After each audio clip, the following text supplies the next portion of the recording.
Hello, everyone, and a Happy New Year to everyone. Now, I know it's been a while since my last sit down non comedy show, but I've been busy. There's been work, there's been parenting a teenager, and my latest gig, getting old. Now, you know how when you're young, the idea that you're going to start getting old at some point just sits at the back of your head, if it's there at all. And then you hit 45, and your body tells you, we're changing our terms and conditions, accept all to continue. So that's what I've been doing during the past year. On top of parenting and working, I've been accepting the new terms and conditions. Now, what does this have to do with energy? Well, it has everything to do with energy, and I mean that literally, in the literal sense of the word, literally, rather than the way that Gen Z are using it. It takes energy to exist, it takes energy to function, and ultimately, it takes energy to be a productive member of society, because humans are social animals, we live in groups, and we try to contribute to these groups to make them better by, for example, protesting against big oil and petroleum products and emissions. And, some people are really good at that. In fact, some people get elected governors and they sign laws that wants to aim to fine big oil billions of dollars uh, because of, and I quote here, damages to the climate, because the climate is now apparently a piece of furniture. All this takes energy. Now, before I started getting old, I got the initial burst of energy for the day from a cup of tea. I really like tea. I still kind of like it, but more theoretically now, because when I started getting old, I had to switch to coffee because tea wasn't enough. I needed a bigger dose of caffeine in the morning. And I know this is bad. It's not healthy. It messes up your liver. It increases your heart rate, which is unpleasant unless you do it deliberately. And it's addictive, and nothing good ever follows the word addictive. So I tried to replace it. I tried hot lemon juice with a dash of honey. And that experiment did not go well. It was a great experience. It was rather tasty, this drink. But I almost broke my leg going up the stairs. I wasn't even going fast or anything. I wasn't running. I was just going up the stairs and I tripped over my own foot and hit my shin on the edge of a step.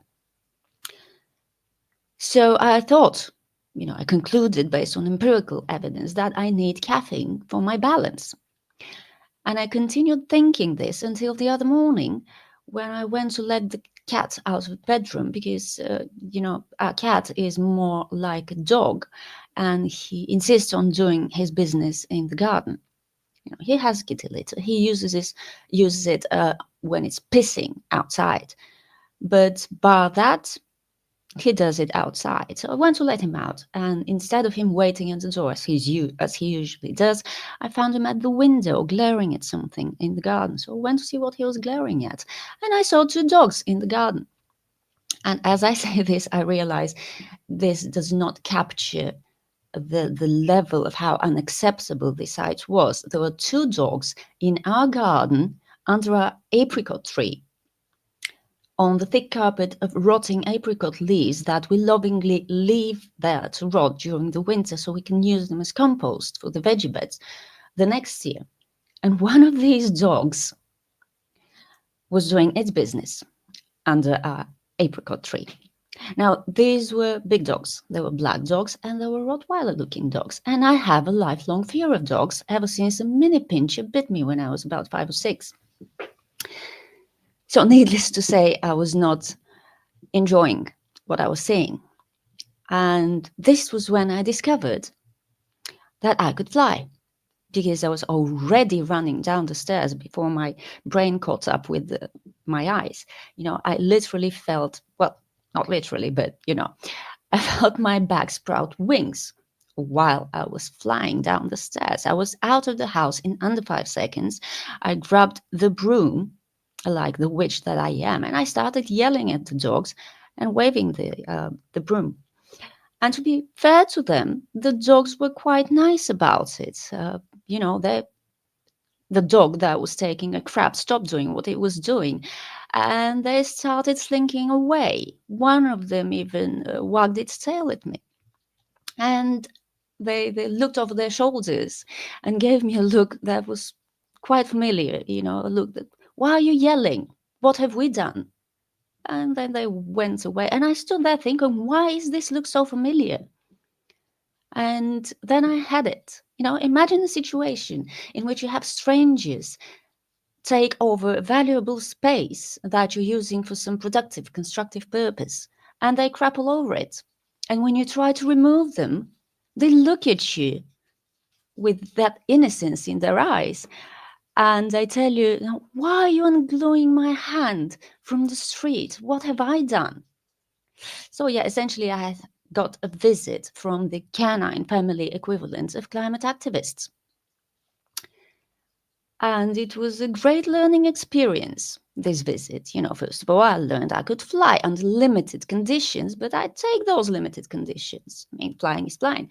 I also learned that I'm no longer afraid of dogs, even big dogs, Rottweiler shaped dogs. Nope, if you're crapping in my garden, I'm not afraid of you. I'll come after you with the broom. Now, third, I learned that I don't really need caffeine to get my day started, to get my energy level up. All I needed was anger and outrage. Now, come to think of it, anger and outrage are the cheaper option to caffeine.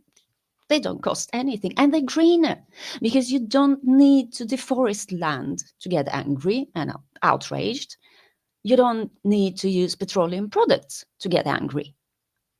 All you need is a bunch of people demanding that you give up petroleum products and then proceed to use petroleum products to glue themselves to a petroleum product.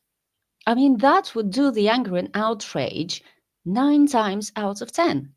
And for the 10th time, what works for me is being checked and proven: a dog crapping in my garden. Thank you and have a wonderful year.